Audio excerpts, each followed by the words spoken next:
so first, he has hair on his tattoo, so we're going to have to remove that. And we're going to use my handy eyebrow razor.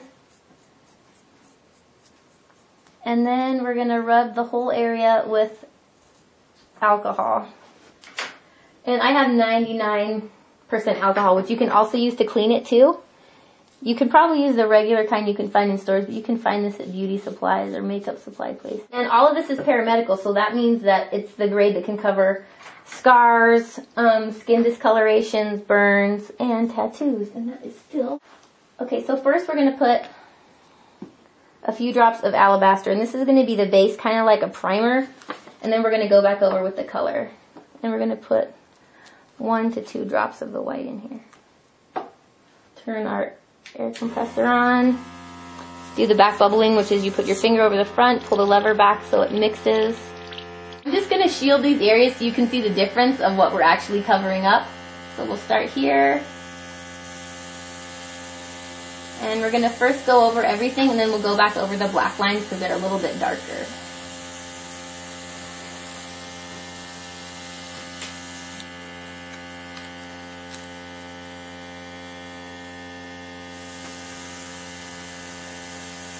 And in between each layer, you want to buff over it with a tissue.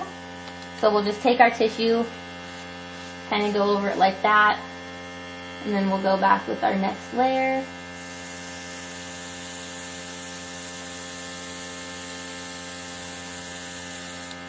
Flip this around a bit.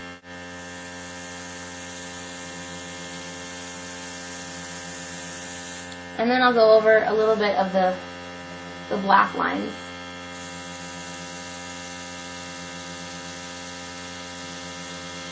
Like this.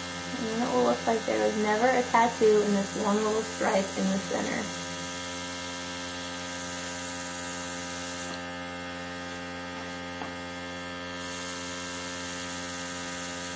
I think this is probably like our 3rd or 4th layer to erase all of the tattooage.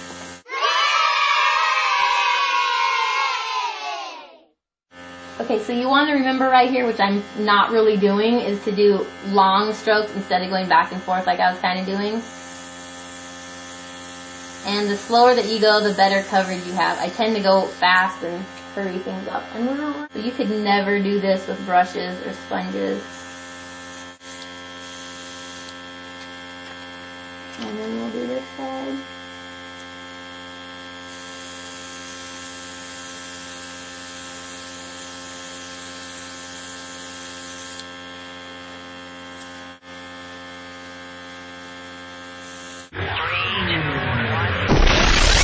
Okay, so now what I did was I put the paramedical, this is the natural beige, and this is going to be the color that we're going to put in because that's pretty white compared to the rest of his leg. So we're just going to go real fast and see how it looks over the base that we started. Oh, and this looks much better. Bringing a little bit of life back into his leg. And I'll do this side.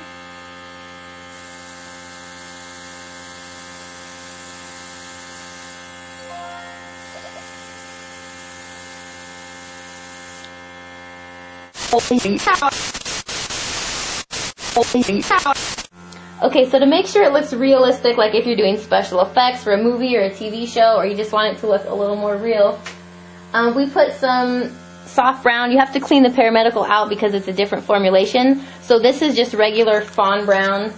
And then the trick is what you don't want to do is when you're normally airbrushing is just flick this nozzle back like that. You don't want to do that, but in this case you get to. So just pull back like that and it kind of makes that little splatter thing. And that is what's going to make it look like freckles. Even though he doesn't really have any, we're just going to show you for educational purposes. So that, and I don't even know if you'll be able to see this. Put on. And then you can do, they even have a stencil for moles and birthmarks, because I know so many people wish they had more moles and birthmarks. But we're just going to show you how you do it. So this is the smallest one. And just cover it in with the brown. And it's kind of wet, but it'll dry in a minute. And that is how realistically we can cover up your tattoo. There's pretty much the stripe that shows you there was a tattoo all the way there, and we made it disappear in the middle.